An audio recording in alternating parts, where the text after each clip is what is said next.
NEET JEE आपका निकल गया मतलब आप भगवान बन गए, और यदि आपसे नहीं निकला तो इसका मतलब आप जो है अब सीधे चपरासी बने। 2-3 दिन तक अपना एक रूटीन बनाया, टू डू लिस्ट बनाया, उन्होंने फॉलो करा और फिर से वही रील्स डिस्ट्रैक्शन में फंस गए और फिर से डिसकंटिन्यू हो गए। पहली बात तो रूटीन कभी मत बनाओ। लास्ट मंथ में बच्चे क्या करते हैं जनरली, यार चलो सुबह से पढ़ना स्टार्ट कर देते हैं, ज्यादा बेटर रहेगा। ये 100 मीटर नहीं है, ये मैराथन है। हमें कितना ड्रॉप लेना चाहिए और कब हमें एहसास हो जाना चाहिए कि ये प्रोफेशन हमारे लिए नहीं है। इस डिसीजन में आप कभी भी अपने पेरेंट्स और रिलेटिव्स इनकी बात को मत सुनो। साइड जो हो रहा है, मेन मतलब रीजन क्या होता है? केवल और केवल प्रॉब्लम यही रहती है कि हमारा जो एजुकेशन सिस्टम है वो KG1 से 12th क्लास तक एक रैट रेस में दौड़ा देता है, जो कहाँ खत्म होगी ये किसी को नहीं पता। 10th क्लास में 10 CGPA लाने वाले बच्चों का नंबर 2 लाख 3 लाख से ज्यादा हो रहा है। इतना तो कंबाइंड मिला के नीट, IIT और जितने उस लेवल पे एग्जाम है उनमें सीट नहीं है। एक एवरेज स्टूडेंट टॉपर बन सकता है, अगर बन सकता है तो फिर कैसे बन सकता है? बिल्कुल बन सकता है। UG का हो, चाहे वो PG का हो, चाहे वो कोई भी एग्जाम हो, दुनिया का बड़ा से बड़ा एग्जाम हो, आप उसको क्वालिफाई कर सकते हो। आपको 2 चीजें पता होना चाहिए। बट फाइनली अगर ये सब करने के बाद भी अगर किसी का सिलेक्शन 2026 में नहीं होता है, फिर उसे क्या करना चाहिए? उन सभी को छोड़ देना चाहिए कि यार अब बहुत हो। Thank you so much sir time देने के लिए, और मैं काफ़ी उत्सुक था एक्चुअली आपसे बात करने के लिए, क्योंकि आपका पढ़ाने का जो स्टाइल है वो अलग ही है, बहुत ही अलग अंदाज में आप पढ़ाते हो। मुझे अभी भी अपना प्रिपरेशन का टाइम याद है, एक बार मेरे पापा मेरे साथ बैठ के आपके 2 घंटे का लेक्चर देख गए, क्योंकि वो आप जो बीच बीच में स्टोरीज सुनाते हो, उस तरह से कनेक्ट करके पढ़ाते हो, रिवीजन कराते हो, पढ़ाया फिर कुछ सेगमेंट के बाद आपने रिवीजन कराया, वो ना बहुत ही, और चीज़ों को रिपीट करने का जो आपका स्टाइल है वो बहुत ही अलग है। तो मेरा सबसे पहले क्वेश्चन आपसे यही रहेगा कि आपने हजारों बच्चों को अभी टॉप मेडिकल कॉलेज में पहुंचा रखा है और अभी लाखों स्टूडेंट्स को आप डॉक्टर बनने के लिए पढ़ा रहे हो, तो आपने मेडिसिन का फील्ड छोड़ के टीचिंग प्रोफेशन में कैसे आ गया? थैंक यू तथागत, सबसे पहले तो इनवाइट करने के लिए। और देख के हम लोगों को बहुत अच्छा लगता है जब हमारे स्टूडेंट्स इतना अच्छा परफॉर्म करते हैं, क्योंकि टीचर कितना अच्छा होता है ये उसके स्टूडेंट से पता चलता है। तो ये जब हम आप लोगों को देखते हैं तो लगता है कि हाँ, शायद हम लोगों ने जो भी डिसीजन लिया वो मतलब सही है। तो एक्चुअली इस फील्ड में आने का सबसे बड़ा एक रीजन, और इसके पीछे कुछ हिस्ट्री भी थी। मैं बोर्डिंग स्कूल में पढ़ता था, तो मैं क्या करता था कि स्टूडेंट से काम करा लेता था अपने पढ़ाने के उसमें, जैसे प्रेस करवा लिया, और मैं 6th क्लास में हूँ तो उनको 5th क्लास का पढ़ा दिया, 5th क्लास की मैथ्स पढ़ा दी, 7th में आ गया तो 6th का पढ़ा दिया। तो एक अलग से क्लास मेरी बहुत पहले से चलती थी, और उसके बदले में उनसे शूज पॉलिश करवा लिए। जो है हॉस्टल में खाने के लिए मिठाई आ गई तो एक अलग से आधा डब्बा मेरे लिए अलग से हो गया। तो ऐसा काम ये स्टार्टिंग से मतलब चल रहा था। फिर जब US से लौट के आए तो फिर कुछ टाइम मन नहीं किया कि इतनी मेहनत करके वहां सब गए और फिर थोड़ा सा अप एंड डाउन हुए तो क्या करे, तो वैसे ही मजाक मजाक में पढ़ाना शुरू कर दिया, और वो मजाक मजाक अभी यहाँ पहुंच गया। तो आपको क्या लगता है वो डिसीजन सही था, मेडिसिन को क्विट करके टीचिंग प्रोफेशन में आना? हाँ, it's a right decision. I am enjoying. मैं खुश हूँ। आप जिस भी काम को करते हो, या तो उसमें आपको खुशी मिलनी चाहिए, और नहीं मिलती है तो आप उसमें खुशी ढूंढ लो। तो मेरे साथ तो ये दोनों ही चीजें हैं। मुझे पढ़ाने में मजा भी आता है और मैं उसमें खुशी ढूंढता भी हूँ। मेरी लाइफ में कितना भी कुछ भी चल रहा हो, और जैसे मैं क्लास में इंटर करता हूँ मैं सब भूल जाता हूँ। मुझे कुछ भी याद नहीं रहता क्या चल रहा है, कैसा चल रहा है, क्या हो गया, मुझे कुछ भी याद नहीं रहता। बस मुझे ये याद रहता है कि सामने स्टूडेंट्स है और मैं हूँ। इसके अलावा मैं पूरी दुनिया भूल जाता हूँ। तो वो मेरे लिए, आप उसको प्रेयर बोलो, इबादत बोलो, मेरे लिए टीचिंग एक उस तरीके से कि उस समय मैं सब भूल जाता हूँ, मुझे और कुछ याद नहीं रहता। सर, जैसे कि आपने भी मेडिसिन पढ़ाई करी है और वहाँ पे काफ़ी मोटी मोटी किताबें होती है, और स्टूडेंट मेरे को अक्सर इस बात का कंप्लेन करते हैं कि वो बार बार NCERT को रीड करते हैं, बार बार बुक को पढ़ते हैं, जब एग्ज़ाम आता है या टेस्ट होता है तो वो सब कुछ ब्लैकआउट हो जाता है उनके दिमाग से, वो सब कुछ भूल जाते हैं। तो ये कहाँ पे दिक्कत है? उनके कहीं मेमोरी में दिक्कत है, या फिर उनका कोई मेथड गलत है पढ़ने का? मेथड गलत है, मतलब मेमोरी में प्रॉब्लम नहीं होती। मैंने ऐसे स्टूडेंट्स को भी मेडिकल कॉलेज में जाते हुए देखा है कि जिनको मतलब 10th क्लास तक 60% लाना बहुत उनके लिए मुश्किल होता था। उनके टीचर्स ने उनको डिक्लेयर कर रखा था कि यार इनसे ज़्यादा कमज़ोर स्टूडेंट्स तो कोई होगा ही नहीं। वो भी मेडिकल कॉलेज में गए, गवर्नमेंट मेडिकल कॉलेज में गए। तो आई डोंट थिंक कि जितनी मेमोरी की, जितनी आईक्यू की जरूरत मेडिकल कॉलेज में जाने के लिए, इस लेवल पे कॉम्पिटिटिव एग्जाम को निकालने के लिए है, उतनी सभी स्टूडेंट्स में होती है। तो प्रॉब्लम होती है उनके पढ़ने के तरीके। जैसे हम स्कूल एजुकेशन और कॉम्पिटिटिव की बात करें तो स्कूल एजुकेशन हमको सिखाता है कि हमको पहले पढ़ना है, एग्जाम में लिखना है, उसके बाद भूल गए। ईटिंग वॉमिटिंग इज लाइक, आपने पढ़ा, जैसे अभी आप कॉलेज में फील करते होंगे कि अगले दिन एग्जाम है, आज रात को उसको जल्दी को हमने पूरा पढ़ लिया, अगले दिन लिख दिया, उसके 2 दिन बाद हमको कुछ याद नहीं रहेगा। तो ये बेसिकली इस तरीके से होता है। लेकिन जब हम एक कॉम्पिटिटिव एग्जाम की तैयारी करते हैं तो हमारा सबसे पहला फोकस होना चाहिए कि हमको कॉन्सेप्ट पे जाना है, वो क्यों हो रहा है। हम ज्यादातर फोकस करते हैं वो कैसे हो रहा है, हम उसके प्रोसेस पर जाते हैं। जैसे मान लीजिए हम ब्रीदिंग पढ़ रहे हैं तो हम ब्रीदिंग पढ़ेंगे कि हम उसका मैकेनिज्म पढ़ लेंगे कि वो ऐसे कैसे हो रहा है, लेकिन उसकी क्या नीड है, क्यों हो रहा है। जब तक हम क्यों पर नहीं जाएंगे हमारे कॉन्सेप्ट क्लियर नहीं होंगे। और जैसे आपको ये 2 क्वेश्चन के जवाब मिल गए, क्यों और कैसे, मैंने आपको बोला ना कि ज्यादातर बच्चे 90% बच्चे फोकस करते हैं कैसे पर। हमको इस पे जाना है कि वो क्यों हो रहा है। चाहे हम किसी भी कॉम्पिटिटिव एग्जाम की तैयारी करें तो ये पहले उनका मेथड गलत होता है। वो क्या करते हैं, जब पहली बार पढ़ाई करते हैं तो वो सोचते हैं जल्दी जल्दी पढ़ लो, जल्दी जल्दी पढ़ लो। जितने जल्दी पढ़ोगे, जैसे स्कूल एजुकेशन सिखाता है, जितने जल्दी आप पढ़ के याद करोगे, क्लास में आंसर करोगे, आप उतने ब्रिलियंट हो। कॉम्पिटिटिव एग्जाम इससे उल्टे हैं। आप बहुत आराम से पढ़ो, पहली बार आप ऐसे पढ़ो कि अभी सदियां पड़ी हुई है, लेकिन जब आप रिवाइज करो तो आप ऐसे रिवाइज करो कि अभी 5 मिनट बाद एग्जाम है। मैं आपको एक एग्जांपल बताता हूं, जितना आप साल भर में नहीं पढ़ पाते उतना एग्जाम की नाइट में पढ़ लेते हो। कभी आपने अपने आप से पूछा आखिर ऐसा क्यों होता है? इसका रीजन, इसका सबसे बड़ा ये एग्जाम्पल है, और इसका रीजन ये है कि साल भर हमको पता ही नहीं रहता कि हमको करना क्या है। अब अगले दिन एग्जाम है तो हमको पता है कि हमको स्पेसिफिकली हमको ये करना है, तो हमारा दिमाग 100% उसकी तरफ फोकस होके वहीं लग जाता है, और जब लग जाता है तो आउटपुट आ जाता है। तो हमको सबसे पहले ये समझना जरूरी है कि हमको क्या पढ़ना है, कैसे पढ़ना है। क्या पढ़ना है, कैसे पढ़ना है, ये 2 चीजें जिसको क्लियर है वो कोई भी एग्जाम क्वालिफाई कर सकता है। आइदर वो यूजी का हो, चाहे वो पीजी का हो, चाहे वो कोई भी एग्जाम हो, दुनिया का बड़ा से बड़ा एग्जाम हो, आप उसको क्वालिफाई कर सकते हो। आपको 2 चीजें पता होना चाहिए, क्या पढ़ना है और कैसे पढ़ना है। ये सबसे इंपॉर्टेंट चीज है। जैसे सर आपने बोला कि एग्जाम के नाइट हमारा फोकस और कंसंट्रेशन शिफ्ट हो जाता है, सिर्फ सब्जेक्ट पे होता है। तो मैं ये बोलूँगा कि अभी के टाइम पे स्टूडेंट को सबसे बड़ी प्रॉब्लम जो आ रही है कि वो 2-3 दिन तक अपना एक रूटीन बनाया, टू डू लिस्ट बनाया, उन्होंने फॉलो करा, और फिर से वही रील्स डिस्ट्रैक्शन में फंस गए और फिर से डिसकंटिन्यू हो गए। तो लाइक एक अंदर में वो जो होता है ना, वो डिसिप्लिन कैसे आएगी? पहली बात तो रूटीन कभी मत बनाओ। रूटीन, आप बताइए क्या आप कभी रूटीन फॉलो कर पाए? नहीं, वो आज तो कभी नहीं होता। आज आप इंडिया के टॉप मेडिकल कॉलेज में हो, जो एशिया का नंबर 1 कॉलेज है, कोई भी कॉलेज उसके सामने नहीं है, और आप खुद मुझे बताइए कि क्या आपने कभी रूटीन फॉलो कर पाए? नहीं, नीट के टाइम पे तो फॉलो नहीं हुआ, और कॉलेज के टाइम पे तो सब उल्टा ही हो जाता है। उल्टा ही हो कभी जाता है। ना आपका स्लीप शेड्यूल सही रहेगा, ना पढ़ने का शेड्यूल होता है, कुछ भी नहीं होता यहाँ। तो आपको बस केवल और केवल एक काम करना है, जो मैं हमेशा से बोलता हूं, आप अपने सोने और उठने का टाइम फिक्स करिए, और खाने का टाइम आप फिक्स करिए। तीसरे के अलावा आप कुछ मत करिए, क्योंकि रीजन ये है, जो हमारा लिम्बिक सिस्टम इन तीनों चीजों को कंट्रोल करता है, वही एग्जैक्ट लिम्बिक सिस्टम हमारे इमोशंस को, हमारी मेमोरी को, इन सबको कंट्रोल करता है। अब आपका यदि रूटीन फ्लक्चुएट हो रहा है तो आपका लिम्बिक सिस्टम फ्लक्चुएट हो रहा है। आपकी बॉडी की मैक्सिमम एनर्जी जो जा रही है वो किस में जा रही है? उसको एडजस्ट करने में जा रही है। तो जब उसमें जाएगी तो वो एनर्जी आपको कुछ लर्न करने के लिए तो बची ही नहीं। 2016 का नोबेल प्राइज पीरियड जीन के ऊपर मिला हुआ है। आप पीरियड जीन के ऊपर कभी यदि आप पढ़ाई करेंगे तो आपको पता चलेगा कि वो एक सिंपल सी चीज है। वो ये डिसाइड करता है हम कितने बजे उठेंगे, कितने बजे सोएंगे, हम कितने बजे खाएंगे, वो इन चीजों को मैनेज करता है। तो आप सोचिए कि जब नोबेल प्राइज उसके ऊपर मिल रहा है, और उसका मैं एक शॉर्ट में आपको पेपर प्रेजेंटेशन का एक सिंपल उसका पूरा एक वो बता देता हूं। आप यदि कोई भी एग्जाम निकालना चाहते हो तो पहले आप अपना सोने का टाइम फिक्स करो, उठने का टाइम फिक्स करो, और खाना खाने का टाइम फिक्स करो। इसके बाद में आपको और कोई रूटीन आपको नहीं बनाना कि हम 2 घंटे ये पढ़ाई कर रहे हैं। आप सुबह उठो, उठने के बाद में आप जो भी टाइम पे उठ रहे हो, आप 10 बजे उठते हो ना, तो रोज 10 बजे उठो। जरूरी नहीं कि आप सुबह 4 बजे उठोगे तो ही आपका सिलेक्शन होगा, ऐसा नहीं होगा।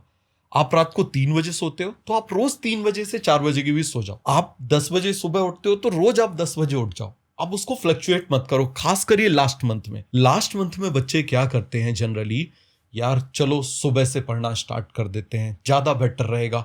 पेरेंट्स भी बोलते हैं सुबह ज्यादा अच्छी पढ़ाई होती है। अच्छी पढ़ाई होती है, लेकिन वो कब, जब बहुत थोड़ी पढ़ाई करनी हो। बहुत थोड़ी पढ़ाई आपको करनी हो और छोटे से एग्जाम के लिए करनी हो तो पढ़ाई ठीक है। यहाँ पर आपको बहुत पढ़ाई बहुत लंबे टाइम के लिए करनी है। तो यहाँ पर ये 100 मीटर नहीं है। जैसे आपने कभी रेस देखी होगी तो 100 मीटर की रेस नहीं है, ये मैराथन है।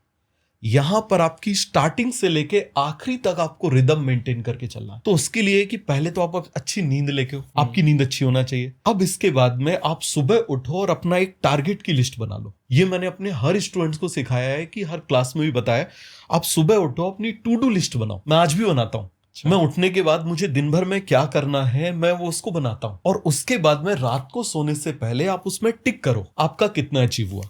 अब इसमें स्टूडेंट्स क्या करते हैं, जैसे मान लीजिए पहले दिन लिस्ट बना ली 100 क्वेश्चंस करने हैं, नहीं हुए 100 क्वेश्चन फिजिक्स में, तो आपके जितने हुए आप उतने की लिस्ट बना लो। आपके 50 हुआ है 50 की लिस्ट बना लो। 50 आप एक वीक तक करो। अब जब आपके 50 अचीव हो जाएंगे तो आप 55 पे शिफ्ट हो जाओ। अब धीरे धीरे बढ़ाओ। Power of progress, incremental progress. धीरे धीरे आपकी प्रोग्रेस होगी। आप सोचोगे एकदम से यदि हो जाए तो वो कभी भी नहीं होगा। जैसे जिम में लोग मसल बिल्ड करने के लिए धीरे धीरे 2 दिन बाद वो खड़े हो जाते हैं कि जो है वो बॉडी बन गई, ऐसा नहीं होता। लेकिन धीरे धीरे over the period of time हर चीज का रिजल्ट आता है। तो ये सबसे ज्यादा इंपॉर्टेंट है। और जब आप रात को उसको टिक करके सोओगे तो आपका डोपामीन, आपका सेरोटोनिन इतना ज्यादा बैलेंस होगा। डोपामीन और सेरोटोनिन दोनों इतने बढ़िया तरीके से बैलेंस होंगे कि आपको नींद अच्छी आएगी। मैंने आज का अचीव कर लिया, मुझे अगले हफ्ते से मतलब नहीं। आपको टारगेट रोज का बनाना है। आपको एक हफ्ते बाद क्या होगा इसका नहीं सोचना।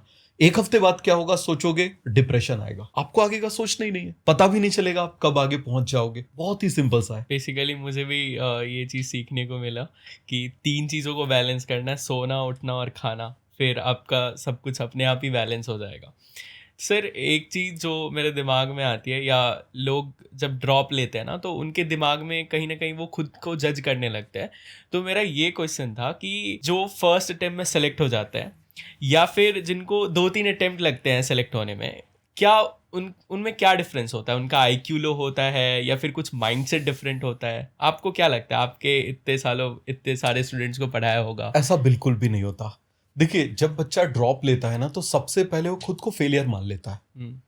ये कभी भी नहीं मानना। हर पर्सन की रेस अलग अलग पॉइंट से स्टार्ट हो रही है। कभी यदि आपने रेस देखी होगी तो जैसे मान लीजिए 400 मीटर की रेस है। अब यदि सबका स्टार्टिंग पॉइंट सेम है तो फिर हम लोगों को जज कर सकते हैं। यहां पर जो बच्चे जैसे जो 12th के साथ सिलेक्ट हो गए, जो फर्स्ट ड्रॉप के साथ सिलेक्ट हो गए, जो बच्चा 12th के साथ सिलेक्ट हुआ, हो सकता है उसके पेरेंट्स या वो काफी पहले से उस चीज के लिए प्रिपरेशन कर रहा हो, 7th से उसने प्रिपरेशन स्टार्ट कर दी हो, तो उसका स्टार्टिंग पॉइंट तो ऑलरेडी बहुत आगे है। 400 मीटर दौड़ना है तो वो 300 मीटर के पॉइंट को तो ऑलरेडी वो फिनिश कर चुका है। तो अब आप उससे कंपेयर कर रहे हो, जबकि आप स्टार्ट कर रहे हो वहां से कि आपको ये समझना है कि कॉम्पिटिटिव एग्जाम होता क्या है। सबकी रेस अलग है, सबका स्टार्टिंग पॉइंट अलग अलग है।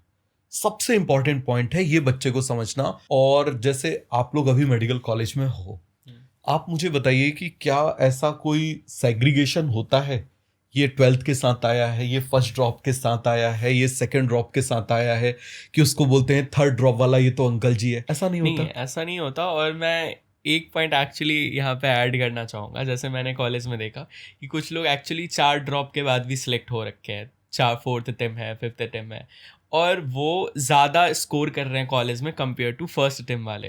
तो बिल्कुल सही। हाँ, तो यही मेरे को समझ आया। जब वो कॉलेज चले जाता है ना तो सब वो एक पॉइंट पे खड़े हैं, उनका सबका लेवल 0 है मेडिसिन के फील्ड में, और वहाँ से जो जितना मेहनत करता है ना उनके उतने अच्छे रिजल्ट्स आते हैं। इवन मेरे कॉलेज में कुछ ऐसे हैं जो फॉरेन नेशन है, मतलब हमारे सीनियर है, उनकी 3 या 4 लाख रैंक थी, और वो जो स्कोर कर रहे हैं वो लगभग अपने बैच में टॉप 10 में स्कोर कर रहे हैं। तो मेरे को लगता है उन्होंने बहुत बड़ा शिफ्ट करा अपने लाइफ में, बहुत ही बड़ा चेंज करा। तो मुझे लगता है ये बिल्कुल ही मैटर नहीं करता।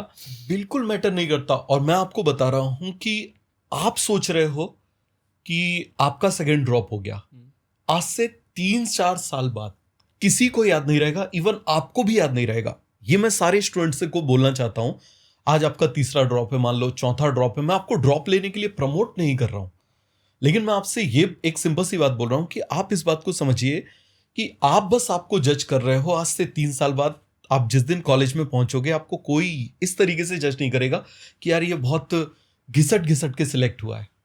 ऐसा कभी भी नहीं होगा, भूल जाओ। और 4-5 साल बाद, 6 साल बाद किसी को याद ही नहीं रहता आप कहाँ से आए थे। इवन जब अभी आप लोग पीजी की प्रिपरेशन करोगे तो आप देखोगे कि पीजी में कई बार ऐसा होता है जो बच्चे ड्रॉप लेके गए वो पहले सिलेक्ट हो जाते हैं। उसका रीजन होता है कि उन्होंने ड्रॉप ईयर में इतने फेलियर्स देख लिए। सिलेक्शन होने पर बहुत बड़ा एक चांस फैक्टर भी होता है। कई बार उस दिन आपका दिमाग अच्छे से काम हुआ, आपका दिमाग अच्छा चला, और जो जो चीजें आपकी बहुत स्ट्रांग थी वही वही चीजें आ गई, आपने अच्छा परफॉर्म कर दिया। ये क्रिकेट मैच की तरह है कि जैसे हर मैच में हर प्लेयर परफॉर्म नहीं कर सकता, चाहे वो कितना भी अच्छा प्लेयर हो। अब लेकिन जो बहुत ज्यादा ड्रॉप लेके गया है ना, कई बार ऐसा होता है कि वो इतने फेलियर से निकल के आता है कि अब उसको फेलियर की जरूरत ही नहीं होती, वो सारी अपनी कमियों को दूर करके आता है। तो इसीलिए ऐसा आपको सोचना ही नहीं है कि आप फेलियर हो, और ना आपको ये सोचना है कि यार हमारे ड्रॉप्स बढ़ गए। आपको कभी भी ये बात नहीं सोचना है। आपको बस ये सोचना है कि भाई मुझे ये पाना है और बस पाना है। यदि वो मुझे अच्छा लगता है तो मुझे उसको पाना है, और यदि मुझे अच्छा नहीं लगता है तो मुझे आगे बढ़ जाना है। तो सर ये एक क्वेश्चन और मेरे को पूछना है, क्योंकि नीट में अटेम्प्ट्स की लिमिट नहीं है। जैसे जेईई मेंस में 3 अटेम्प्ट से ज़्यादा आप नहीं दे सकते हो। तो लाइक हमें कब कितना ड्रॉप लेना चाहिए और कब हमें एहसास हो जाना चाहिए कि ये प्रोफेशन हमारे लिए नहीं है? क्योंकि हम एक लिमिट तक ही ट्राई कर सकते हैं ना, पूरी अपनी लाइफ तो उसके चक्कर में बर्बाद नहीं करेंगे। तो कब ऐसा लगना चाहिए कि नहीं, ये हम कुछ और करते हैं? एंड पॉइंट आ गया। देखिए, सबसे पहले ये आपका बहुत ही पर्सनल डिसीजन है। इस डिसीजन में आप कभी भी अपने पेरेंट्स और रिलेटिव्स इनकी बात को मत सुनना।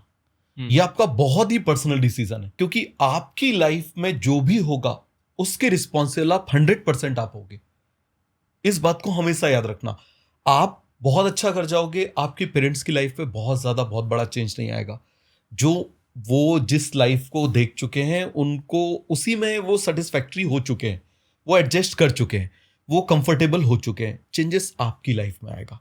अब ये आप कैसे डिसाइड करोगे? सबसे पहले आपने मान लो 12th तक आपने पढ़ाई बिल्कुल नहीं करी, तो ये एग्जाम 2 साल की सीरियस स्टडी चाहता है। तो अब आपने जब से 2 साल की सीरियस स्टडी करी है, वो आपकी प्रिपरेशन स्टार्ट हो गई। आप उसको 11th मानो। आपने यदि 12th के बाद प्रॉपर तरीके से पढ़ना शुरू किया तो वो आपका भी 11th है प्रिपरेशन का। आपने दूसरा ड्रॉप लिया, वो आपका 12th है, और फिर अब आप उसको सोचो। एक तरीका ये हो गया। दूसरा तरीका है कि आपको ये सोचना है कि ये जो मेडिकल प्रोफेशन है काफी नोवेल प्रोफेशन है, मुझे लोगों की जान बचानी है, तो मुझे इसको करके मैं अपने आप को आज से 10 साल बाद ऐसा देखना चाहता हूं, मैं ये काम करना चाहता हूं। तो यदि ये काम आप करना चाहते हो तो फिर उसमें कोई भी ईयर्स मायने नहीं रखते। लेकिन आप यदि किसी और के डिसीजन से आए हो कि आपके पेरेंट्स ने बोला यार चलो मैथ्स में नंबर कम आए 10th में, चल बायो ले ले, कॉमर्स तो तुझे दिलाऊंगा नहीं। क्योंकि जनरली देखिए, आप अभी देखिए इंडिया में 90% अभी भी लोग जो हैं वो लोअर मिडिल क्लास फैमिली से हैं, बिलोंग करते हैं। तो उनके सामने केवल और केवल मैथ्स और बायो, ये 2 ही सब्जेक्ट है। तीसरा सब्जेक्ट कॉमर्स मतलब बेकार सब्जेक्ट, आर्ट मतलब बेकार सब्जेक्ट। तो अब मैथ्स नहीं ले पा रहे हैं क्योंकि मैथ्स कमजोर है, तो बायो ही लो। तो आप यदि ऐसी सिचुएशन में आए तो फिर आप उसको गिव अप कर सकते हो। लेकिन आपका यदि टारगेट है मुझे डॉक्टर बनना ही है, तो फिर आप उसको लर्निंग लेसन्स की तरह लेके चलो। आज नहीं तो कल पहुंचेंगे। मैं आपको एक एग्जांपल बताता हूं, बहुत ही कॉमन एग्जांपल है, बहुत सिंपल सा, धोनी का और युवराज सिंह का। युवराज सिंह 2003 के वर्ल्ड कप में सिलेक्ट हो गया था, धोनी सिलेक्ट नहीं हुआ था। अच्छा। धोनी काफी बाद में आया था इंडियन टीम में। क्या धोनी अच्छा प्लेयर नहीं था? अभी तक इंडिया का सबसे सक्सेसफुल कैप्टन है, हर आईसीसी ट्रॉफी जीती है। तो अब क्या हम धोनी पे लेबल लगाएंगे तो 3 ड्रॉप बाद आया है? युवराज सिंह की रेस अलग थी। उसको उसके फादर ने जब वो 5 साल का था तब से ट्रेनिंग देना स्टार्ट करी। उस समय तो धोनी को पता भी नहीं था कि क्रिकेट क्या होता है। तो सबकी रेस और स्टार्टिंग पॉइंट अलग है। ये आपका बहुत ही पर्सनल डिसीजन है कि आपको हमेशा खुद आराम से बैठ के सोचना है, यार मैं ये बनना चाहता हूं। यदि मैं चाहता हूं तो 2 ड्रॉप 3 ड्रॉप 4 ड्रॉप कोई मतलब नहीं है। मैं एक बिलियनर की स्टोरी बताता हूँ। 60 की लगभग उनकी एज हो गई थी और उनके पास सब कुछ था।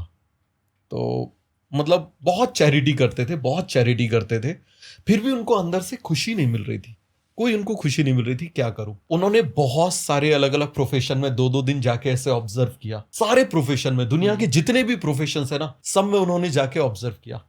और फिर आखिरी में आके उनको समझ में आया कि दिस इज द फील्ड, ये मेडिकल फील्ड एक ऐसी है जो आत्मा को शांति देती है। जब अंदर से पेशेंट feel आपके सामने आएगा और वो जब आपके सामने से आप रिलीफ होके जाएगा तो उसमें बोलने की जरूरत नहीं पड़ती कि आप मुझे रिस्पेक्ट दो। वो वैसी रिस्पेक्ट आती है जैसी भगवान के लिए आती है। भगवान को तो उसने देखा नहीं है, लेकिन वो डॉक्टर को अपने सामने देखता है कि यार मैं बच गया, मेरा बेटा आज बच गया 5 साल का, मेरी पूरी लाइफ बच गई। तो फिर उस बिलियनर ने 61 की एज में उसने मेडिकल की प्रिपरेशन करी, उसने एग्जाम दिया, क्वालिफाई किया, क्वालिफाई करने के बाद उसने फिर प्रैक्टिस करी और 80 मेरे ख्याल से 75 की एज में उसकी डेथ हुई। और वो लास्ट वो वर्ड लिख के गया था कि this is the most happiest period of my life. तो ये आपको डिसाइड करना है, ये आपका बहुत ही पर्सनल डिसीजन है। और इस पर्सनल डिसीजन में आप यदि ऐसे इमोशन हो कि मेरा सिलेक्शन नहीं हुआ, ऐसा नहीं हुआ, तो फिर आप नहीं पहुंच पाओगे कभी भी। बेसिकली यहाँ पे 2 ही पॉइंट रहा कि हमें अगर खुशी मिलेगी इस चीज़ को करके तो हमें करना ही है, या फिर हमें 2 साल लगातार पढ़ना है फुल एफर्ट के साथ, और फिर नहीं हुआ तब हम गिव अप कर सकते हैं। तो सर आपके अपने टीचिंग करियर में कोई एक ऐसा स्टूडेंट रहा है जिसको देख के लगा हो कि इसका तो कुछ नहीं हो सकता, और फिर उसने कुछ बड़ा अचीव कर लिया हो अपने लाइफ में? मतलब टू बी फ्रैंक मैं बताऊं कि मैंने आज तक किसी भी स्टूडेंट को ये नहीं माना कि ये स्टूडेंट नहीं कर सकता। मतलब कभी नहीं माना। मतलब जब मैंने पढ़ाना स्टार्ट किया था तो मैं 15 लोगों को पढ़ाता था। वो 15 स्टूडेंट्स मेरे घर पे आके पढ़ते थे। उनमें से कई स्टूडेंट्स ऐसे थे जो बिलो एवरेज थे। उनको टीचर्स ये बोल देते थे कि ये क्या है, तो पास नहीं होगा, ये कैसे। आज वो मेडिकल कॉलेज से पास आउट होके निकल चुके हैं। अभी कुछ दिन पहले ही मतलब उन्होंने भेजा था कि सर हमारा पीजी में भी सिलेक्शन हो गया है, और बिना ड्रॉप लिए उनका पीजी में सिलेक्शन हो गया है। चलती हुई क्लास में एक बच्चे का फोन आया था कि सर पीडियाट्रिक्स में मिल गया है, बढ़िया से गवर्नमेंट सीट मिल गई है। तो मैंने आज तक ऐसा किसी स्टूडेंट में नहीं माना कि ये स्टूडेंट नहीं कर सकता। केवल और केवल प्रॉब्लम यही रहती है कि हमारा जो एजुकेशन सिस्टम है वो KG1 से 12th क्लास तक एक रैट रेस में दौड़ा देता है, जो कहाँ खत्म होगी ये किसी को नहीं पता। ये हमारा एजुकेशन सिस्टम की हमारी प्रॉब्लम है। ये प्रॉब्लम स्टूडेंट्स की नहीं है। आपके 99% आए, बहुत अच्छी बात है। जैसे हमारे टाइम पे बता रहा हूँ 90% आ रहे, बहुत अच्छी बात है। आज तो 99% बच्चों के आ रहे हैं, 100% आ रहे हैं। 10th क्लास में 10 CGPA लाने वाले बच्चों का नंबर 2 लाख 3 लाख से ज्यादा हो रहा है। इतना तो कंबाइंड मिला के नीट, IIT और जितने उस लेवल पे एग्जाम है उनमें सीट नहीं है। तो इसका मतलब क्या वो 10 CGPA वाले सिलेक्ट नहीं होते, या 10 CGPA से जिनका कमा है उनका कोई चांस नहीं है? ऐसा बिल्कुल भी नहीं है। यहां पर एब्सोल्युटली ये ऐसा है कि आपका एक मैच हो गया, अब अगला मैच है। पिछले मैच में आपने अच्छा परफॉर्म किया था तो आप जीत गए थे। इस मैच में यदि आपने अच्छा परफॉर्म नहीं किया तो आप हार जाओगे। सेपरेट है बिल्कुल, सब कुछ अलग अलग रेसेस है। तो आपने स्कूल में यदि आप अच्छा परफॉर्म नहीं कर पाए तो ये जरूरी नहीं है कि आप आगे अच्छा परफॉर्म नहीं कर पाओगे। और ज्यादातर बच्चे ऐसे हैं, आप अपने आज जाके देखना, मतलब स्टूडेंट से पूछना कि 10th-12th में उनके कितने परसेंटेज थे या वो बचपन में कैसे थे। ज्यादातर बच्चे बोले, ऑनेस्ट मेरा भी 10th में 86% आया था। उसका रीज़न ये था कि मैं सोशल साइंस वगैरह बिल्कुल ही नहीं पढ़ता था। एकदम ही एग्ज़ाम के एंड में 15-20 दिन में मैं जितना देख पाया था उतना देख के गया था। बट हाँ, ये था कि मेरे को साइंस एंड मैथ्स मेरे को बहुत ही अच्छे से आता था, तो मैं कॉन्फिडेंट था कि इसमें अच्छे मार्क्स आ जाएंगे, बट मैं 90 नहीं ला पाऊंगा। और ये मैंने पहले ही बता दिया था अपने पेरेंट्स को कि मेरे से ये एक्सपेक्टेशन मत रखना। और मेरे फ्रेंड सर्कल में ऑलमोस्ट सबके ही 96, 97, 98% आए थे 10th में। मैं अकेला था जिसके सिर्फ 86% आए थे। बट ऐसे बोलना तो नहीं चाहिए, बट मेरे को लगता है कि उसके बाद मैंने मेहनत करी और मैंने ज़्यादा अचीव करा उनसे। तो मेरे को लगता है कि ये कोई ऐसा कुछ बनाया हुआ नहीं है कि आपने 90% लाया फिर सिलेक्शन होगा। कोई 70%, 75, 80 वाले भी अच्छा स्कोर करते, अपने बहुत ही मुकाम पे पहुंचते हैं। तो कोई लाइन ड्रॉ नहीं कर सकते इस चीज़ को। तो मेरे को सर ये जानना है कि आपको क्या लगता है कि एक एवरेज स्टूडेंट और जो टॉपर होता है उसमें क्या डिफरेंस होता है? लाइक उनका माइंडसेट का डिफरेंस होता है, या फिर एक एवरेज स्टूडेंट टॉपर बन सकता है? अगर बन सकता है तो फिर कैसे बन सकता है? बिल्कुल बन सकता है। सबसे बड़ा मैंने आपको बोला ना कि जो एजुकेशन सिस्टम का है, जैसे मान लीजिए एक बच्चा KG1 से लेके 12th क्लास तक सेम स्कूल में पढ़ रहा है। अब उसने फर्स्ट क्लास में टॉप किया, सेकंड क्लास में टॉप किया, थर्ड क्लास में टॉप किया, तो अब एक स्कूल में ये बन गया। आज भी स्कूल में वैसा ही है। एक स्कूल में सिनेरियो बन गया कि यार ये हमारा टॉपर है, इसके ऊपर ज्यादा ध्यान देना है। अब जो बच्चे हैं जो आराम से पीछे बैठे हुए, आराम से पीछे मस्ती करते हुए, जिनका आईक्यू लेवल ज्यादा है लेकिन उनकी तरफ कोई ध्यान नहीं दे रहा है, अब वो और उतनी ज्यादा बदमाशी कर रहे हैं, बाकी चीजों में काम कर रहे हैं, तो वो बच्चे पीछे होते जा रहे हैं, पीछे होते जा रहे हैं, पीछे होते जा रहे हैं, और ये बच्चे आगे होते जा रहे हैं। इनके ऊपर परफॉर्मेंस प्रेशर भी बढ़ता जा रहा है, बिल्कुल परफॉर्मेंस प्रेशर बढ़ता जा रहा है। इनका आईक्यू भी उतना ही है, इनका आईक्यू भी इतना ही है, इनके ऊपर ज्यादा फोकस करते जा रहे हैं लेकिन इनके ऊपर ज्यादा प्रेशर भी बढ़ता जा रहा है। तो इन द एंड ये होगा, इनका परफॉर्मेंस डिक्लाइन होगा और इन बच्चों का परफॉर्मेंस बढ़ेगा, इन बच्चों का परफॉर्मेंस डेफिनेटली बढ़ेगा। तो इसका एक बिल्कुल सिंपल सा तरीका होता है कि बच्चे को जो टैग लगा देते हैं स्कूल में, उस टैग को बच्चे को खुद को तोड़ना है। तो आप कहीं पर भी हो, चाहे आप ओलंपियाड के टॉपर्स हो, चाहे आप एनटीएससी के टॉपर्स हो, खासकर इस ड्यूरेशन के जो बच्चे होते हैं, ये अपने आप से ओवर एक्सपेक्टेशन करते हैं। और आप की लिस्ट यदि कभी उठा के देखोगे तो उसमें ज्यादातर बच्चे 90% से ऊपर वाले ओलंपियाड के टॉपर्स, एनटीएससी के टॉपर्स ये मिलते हैं, क्योंकि परफॉर्मेंस प्रेशर की वजह से। फिर तो जैसे आपने की बात करी हुई, तो आपको क्या लगता है कि साइड जो हो रहा है अभी कोटा के अंदर हो रहा है या जहाँ कोई भी, not only NEET, JEE Mains या फिर कोई भी कॉम्पिटिटिव एग्जाम में हो रहा है, तो मतलब मेन मतलब रीज़न क्या होता है? स्टूडेंट के तरफ से होता है या फिर इंस्टीट्यूशन की वजह से होता है या फिर पेरेंट्स की वजह से होता है? देखिए, इसके लिए यदि कोई बच्चा सुसाइड करता है तो इसके लिए सभी रिस्पॉन्सिबल है। मतलब पूरी सोसाइटी फेल्ड है, चाहे वो इंस्टीट्यूट हो जिसमें वो पढ़ रहा है वो भी फेलियर है, चाहे वो पेरेंट्स हो उनका भी वो फेलियर है, क्योंकि वो अपने बच्चे को समझ नहीं पा रहे, वो उससे इतना ज्यादा ओवर एक्सपेक्टेशन कर रहे हैं। और सबसे बड़ी जो प्रॉब्लम है, मैं आपको बताऊं, बहुत सारे इंस्टीट्यूट में नाम तो नहीं लूंगा, वो ऐसा बताते हैं कि नीट जेई आपका निकल गया मतलब आप भगवान बन गए, और यदि आपसे नहीं निकला तो इसका मतलब आप जो है अब सीधे चपरासी बनोगे, इसके अलावा आपके पास कोई दूसरा ऑप्शन है ही नहीं। ऐसा बिल्कुल भी नहीं है। बच्चे को अपने आप से पूछना है, आज आप बिलियनर्स की लिस्ट उठा लो पूरी दुनिया के, उसमें कितने जेई वाले, कितने उसमें से मेडिकल फील्ड वाले, रेयरली एक दो मिलेंगे, इससे ज्यादा कोई नहीं मिलता। कितने आप अपने शहर के करोड़पति लोगों को देखो, कितने मिलेंगे? बहुत कम मिलेंगे। तो अब बच्चे के दिमाग में एक माइंडसेट ये डाल दिया गया है कि तुमने यदि 11th-12th में अच्छी पढ़ाई करी और एग्जाम को क्वालिफाई कर लिया तो तुमको सीधे स्वर्ग मिल जाएगा, कॉलेज में पहुंचोगे, डीन बाहर आएगा, आओ साहब आपको बाहरों में ले चले, ठीक है, सीधे इस तरीके से। और नहीं हुए तो इसके बाद सीधे सीधे आपको 3rd क्लास डिब्बे में दिखाएंगे कि आप ऐसा होगा। ऐसा बिल्कुल भी नहीं है। लाइफ में आपको आखिरी टाइम तक मौका मिलेगा। मैं आपको एक एग्जांपल बताता हूं। मैं यूएस में जब था तो एक अंकल थे, मैं उनकी कार चलाता था, मैं एज अ ड्राइविंग का काम करता था, पार्ट टाइम कर लिया। तो 92 की उनकी एज थी, उनकी वाइफ की डेथ हो गई और बेटा सब छोड़ के सब चले गए, बिजनेस वो सब करते रहे, सब कुछ अच्छे से करते रहे। एक उनका शौक था कि उनको वो काम करना है, मतलब उन्होंने पहले पढ़ाई करी होगी फार्मेसी की, तो उनका मन था कंपाउंड फार्मेसी का कभी मैं शुरू करूंगा, लेकिन पहले फैमिली प्रेशर और सारी चीजों में स्टार्ट नहीं कर पाए। फिर जब सब कुछ हो गया, 92 की एज में वो पहुंच गए, अब उनको लगा अब उनकी लाइफ जाने के कगार पे आ गई, बोले अब मैं कुछ दिन अपने मन का करता हूँ। 92 की एज में उन्होंने बिजनेस शुरू किया। पहले मंथ में उनका प्रॉफिट $50,000 था और 1 साल बाद उसी कंपनी का प्रॉफिट जो है ना वो $1 लाख पर मंथ था। जो $50,000 उनका काफी लंबे टाइम में हो रहा था, वो $1 लाख भी प्रॉफिट केवल उनका 1 मंथ का जा रहा था। तो लाइफ आपको किसी भी मोमेंट पर आपको ये सोचना ही नहीं है कि वो खत्म हो गई है। लाइफ से बढ़ के कुछ भी नहीं है। और आप यदि छोटी सी चीजों के लिए गिव अप कर दोगे, जैसे मैं आपको एक एग्जांपल बताता हूँ, आज पॉलिटिशियंस हैं, क्या ज्यादा पढ़े लिखे हैं? नहीं। वो कंट्रोल करते हैं। एक पॉलिटिशियंस आ जाएगा, सब खड़े हो जाएंगे, आईएएस आईपीएस 4 बार सल्यूट मारते हुए आपको दिखेंगे। तो इसीलिए आपको ये बात को सबसे पहले सोचना है। और उस छोड़ो, बाबाओं को देखो ना, उनसे भी कम पढ़े लिखे हैं, जिनके सामने सब बिल्कुल नतमस्तक है हो जाते हैं। और कुछ नहीं करना। तो इंडिया में बाबा बनने का ऑप्शन तो हमेशा खुला हुआ है, क्यों टेंशन लेते हो? और तुम तो थोड़े से और पढ़े लिखे बाबा बनोगे तो ज्यादा अच्छे बन जाओगे। तो इसीलिए तुमको इस सुसाइड वाले रास्ते पे जाने से पहले 4 बार सोच लेना, बाबा बनने का ऑप्शन, पॉलिटिशियन बनने का ऑप्शन, ये 2 ऑप्शन हमेशा रहेंगे, कभी भी ऐसा नहीं सोचना।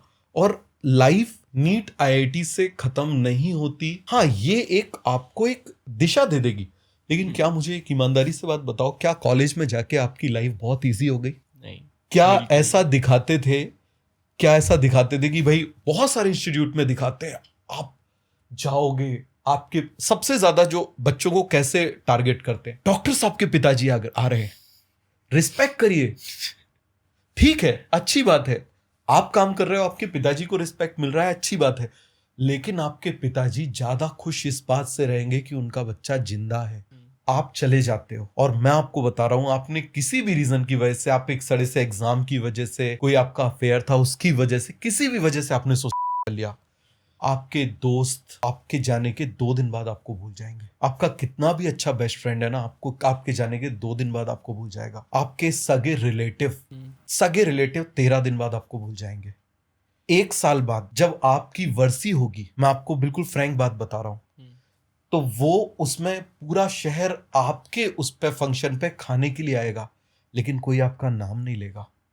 तो आप इस बात को हमेशा याद रखिए कि आपकी जो लाइफ है ना, वो केवल और केवल 100% आपकी रिस्पॉन्सिबिलिटी है। हाँ, इसके पीछे कोई यदि बच जाएगा तो आपके माँ बाप और आपके भाई बहन, जो ना जी पाएंगे ना जो ना मर पाएंगे। इस बात को याद रखना। तो कभी भी आप यदि सुसाइड का डिसीजन यदि लेते हो, तो इस बात को आप हमेशा याद रखना कि आपके जाने के बाद केवल और केवल आपके पेरेंट्स को और आपके सगे भाई बहनों को, आपके कजिन्स को भी फर्क नहीं पड़ेगा, आपके रिलेटिव्स किसी को फर्क नहीं पड़ेगा। 1 साल बाद वो ये बोलने लगेंगे कि स्ट्रांग बनो, अब वो गया भूल जाओ। और फिर आपके पेरेंट्स बोलेंगे 30-35 साल पाला है, कैसे भूल जाए इसको। तो इसीलिए इस बात को हमेशा, और एक बुक जरूर पढ़ना मैं रिकमेंड करूंगा सबको, many life many masters, doctor Brian Weiss की। कभी भी मौका मिले, डॉक्टर ब्रायन वाइस की एक बुक है मैनी लाइफ मैनी मास्टर्स। उस बुक में एक स्टैनफोर्ड यूनिवर्सिटी के साइकोलॉजिस्ट हैं, वो हिप्नोथेरेपी किया करते थे। तो हिप्नोथेरेपी करते करते एक बार उनका एक पेशेंट पास्ट लाइफ में चला गया। फिर उन्होंने ऐसे बहुत सारे पेशेंट्स के ऊपर किया, और वहां से जो क्रक्स निकल के आया कि उनमें से कई लोग ऐसे भी थे जिन्होंने सुसाइड किया हुआ था। तो उनसे पूछा गया कि भाई सुसाइड के बाद आपका क्या हुआ, जिस प्रॉब्लम की वजह से आप सुसाइड किया। जैसे आज आपको फील हो रहा है, यार मैं फेल हो गया, मेरी लाइफ में सब कुछ खत्म हो गया, मैं घर जाऊंगा तो सब पूछेंगे 2 ड्रॉप लेके कोटा गया था, या सीकर गया था, या दिल्ली गया था, या जयपुर गया था, या कानपुर गया था, या लखनऊ गया था, वहां से लौट के आया, पेरेंट्स के इतने पैसे खराब कर दिया, मैं कैसे मुंह दिखाऊंगा। इस पेन से डर के आप भाग के आप की तरफ जा रहे हो। लेकिन जब आप डेथ के बाद आप एक ऐसे डायमेंशन में पहुंच जाते हो, वहां ये सारा दर्द आपका कई हजार गुना बढ़ जाता है। और ये तब तक रहता है जब तक कि आप उससे इम्यून ना हो जाओ, कि अब आप ये हो जाओ मुझे इस दर्द से कोई दिक्कत नहीं है, तब आपको नेक्स्ट लाइफ मिलती है। तो आप यदि इस दर्द से डर के की तरफ जा रहे हो, तो वो दर्द आपको और मिलेगा। ये बात आप हमेशा अपने दिमाग में रखना। अल्टीमेटली तो पेरेंट्स को बच्चा ही चाहिए ना, उनका पैसा वो तो उनके लिए ही लगा रहे पेरेंट्स होते हैं। केवल एक ही चीज चाहते हैं, उनका बच्चा खुश रहे, बस। हाँ, पेरेंट्स की दिक्कत क्या है कि middle class, lower middle class, उनको ज्यादा पता नहीं है कि इसके बाद आप क्या कर सकते हो। आप अच्छे कॉलेज से बीसीए कर सकते हो, आप सॉफ्टवेयर की फील्ड में जा सकते हो, आप किसी भी उसमें, आप कहीं भी आप अपना एक छोटा सा बिजनेस शुरू कर सकते हो। छोटा सा बिजनेस शुरू करके आप बहुत बड़ा उसको बना सकते हो। जावेद हबीब है तो नाई, मनीष मल्होत्रा है तो दर्जी।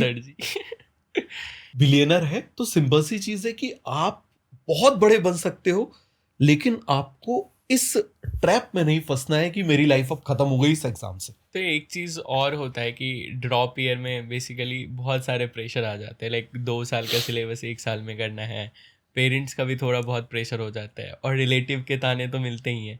तो लाइक उसको कोप अप कैसे करना है, लाइक जो आते हैं तो उससे ना हमारे अंदर केमिकल रिएक्शन चलने लगता है, और फिर हम अपना पढ़ाई खो देते हैं, अलग ही ट्रैक पे चले जाते हैं। तो लाइक उसको कैसे हैंडल करना है? जब भी ऐसा आए ना, तो उन लोगों की फोटो ले लो। उस समय जब वो बोल रहे हैं ना, उस समय उनकी फोटो ले लो, या उस समय उनका वीडियो बना लो, और उसी समय उनसे बोल दो ये वीडियो मैं डिस्प्ले करूंगा जब मेरी रैंक आएगी। ये आपको इतना इतना ज्यादा आपको एनर्जी सर्ज देगा, बोलना कोई बात नहीं, ये वीडियो मैं अभी बना के रखता हूं, और इसके बाद में मैं तब दिखाऊंगा जब मेरी रैंक आएगी।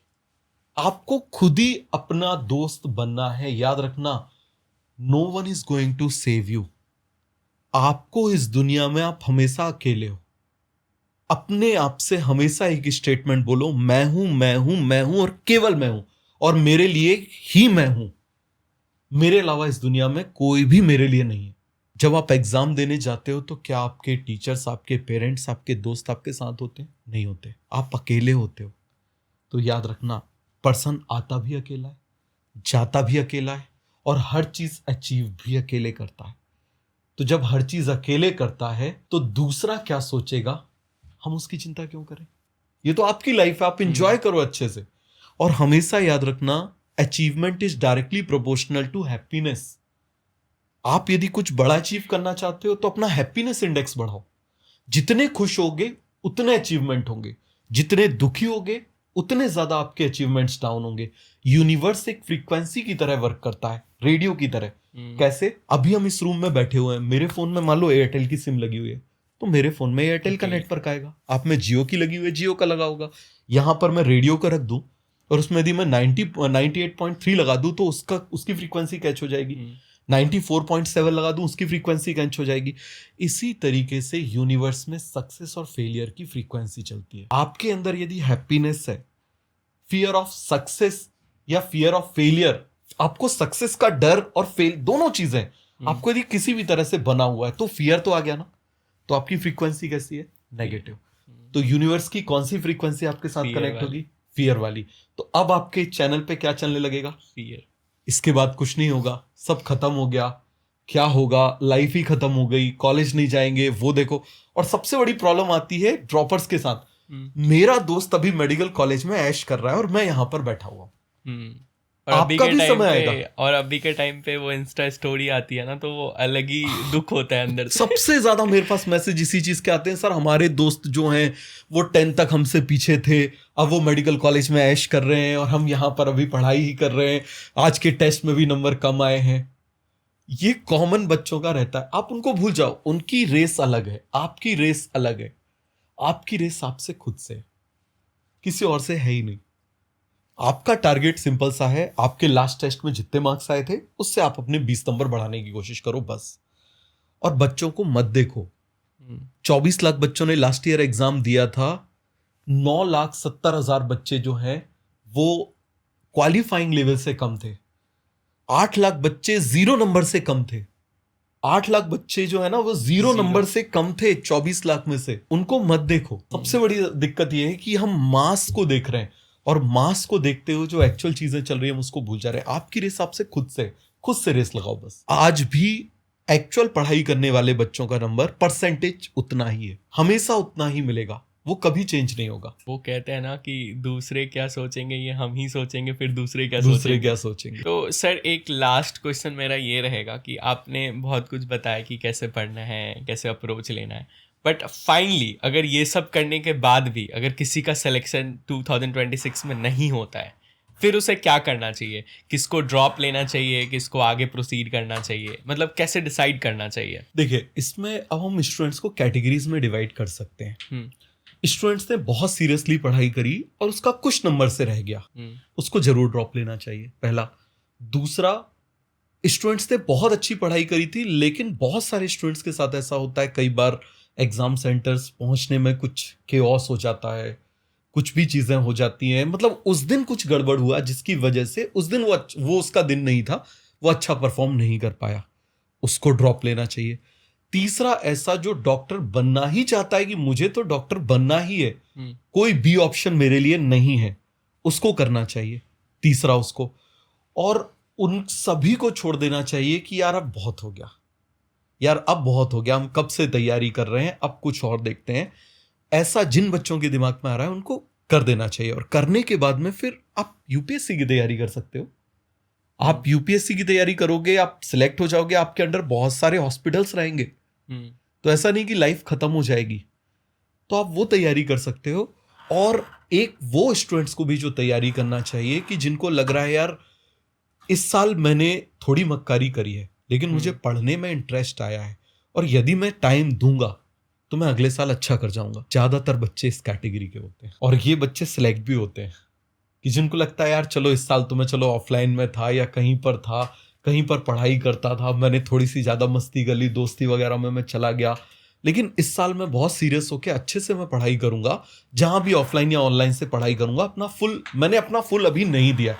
मतलब जिनको ऐसा लग रहा है कि मैंने अपना फुल अभी बेस्ट अभी नहीं दिया है, उनको भी तैयारी करनी चाहिए। लेकिन जिनको ये लग रहा है यार अब बहुत हो गया, अब नहीं हो रहा, उनके लिए सिंपल सा मैं उनको एक सिंपल सा सजेशन करूंगा। आप अच्छे कॉलेजेस से, आप कहीं पर भी कॉलेजेस से आप सॉफ्टवेयर की फील्ड में इंटर कर जाओ, बेटर है बीसीए वगैरह की आप फील्ड में इंटर कर जाओ। वहां से आपको आगे अच्छी लाइफ मिल जाएगी, या फिर आप स्टेट सर्विसेज की प्रिपरेशन कर सकते हो। सर एक लास्ट मैसेज जो आप मेरे ऑडियंस को देना चाहेंगे, जो भी स्टूडेंट, पेरेंट्स या जो कोई भी रैंडम ऑडियंस देखेगी, उसको आप एक लास्ट उसका मतलब आपके अपने लाइफ का कोई एक्सपीरियंस शेयर करना चाहेंगे? मैं बस यही कहूंगा कि एग्जाम इंपॉर्टेंट होता है, लेकिन लाइफ उससे ज्यादा इंपॉर्टेंट होती है। आप अपनी पूरी तैयारी करिए, आप अपनी पूरी ताकत लगाइए, और पूरी ताकत लगाने के बाद में जो भी रिजल्ट आएगा वो रिजल्ट को आपको एक्सेप्ट करना होगा। आप सिंपल सा एक महाभारत का एग्जाम्पल देख सकते हो। महाभारत में श्लोक भी है, कर्मण्येवाधिकारस्ते मा फलेषु कदाचन। तो उसमें वो एक्चुअली मेन इंसिडेंट जो है ना, वो अर्जुन के लिए केवल इसीलिए बोला था। अर्जुन से ज्यादा शक्तिशाली कोई भी नहीं था यदि ऐसे देखा जाए तो। उसके बावजूद वो अपने बेटे को नहीं बचा पाया था, अभिमन्यु को वो नहीं बचा पाया था। तो अब आप ये सोचिए कि भगवान कृष्ण का वो भांजा था, अर्जुन का बेटा था, और उसके बावजूद वो नहीं बचा पाए थे। तो कुछ चीजें ऐसी होती हैं जो आपके हाथ में नहीं होती। कुछ चीजें, कुछ अननोन फोर्स होते हैं, आप पॉजिटिव फोर्स बोलो, जो आपको डिफरेंट डायरेक्शन में लेकर जा रहे होते हैं। हो सकता है आपसे कुछ बहुत बड़ा कराना हो। आप बहुत सारे एग्जांपल्स देख लो कि यदि उनको इनिशियल डेज में यदि सक्सेस मिल जाती तो शायद वो अभी वहां नहीं पहुंच पाते। एक सिंपल सा आप एग्जांपल देख लो, अमिताभ बच्चन का एग्जांपल देख लो, अलग सर का एग्जांपल देख लो। ज्यादा दूर क्यों जाते हो? यदि अलग सर आईआईटी में सिलेक्ट हो गए होते, अफोर्ड कर पाते, तो क्या इतना बड़ा एम्पायर होता? नहीं हो पाता। तो इसीलिए कई बार जो लाइफ फोर्स या यूनिवर्स का फोर्स है वो आपको कहीं और ले जाना चाहता है, और यदि आपको एक छोटी सी लॉलीपॉप मिल गई तो आप वहीं रुक जाओगे। तो आपका यदि एग्जाम नहीं निकला तो आप उसमें उलझो मत। पहले ये सोचो कि यार मैं बनना चाहता हूं तो तैयारी करो, और यदि लग रहा है यार नहीं अब मैं थक गया हूं, अब मैं बहुत हो गया है, तो दूसरी किसी फील्ड की तरफ चले जाओ।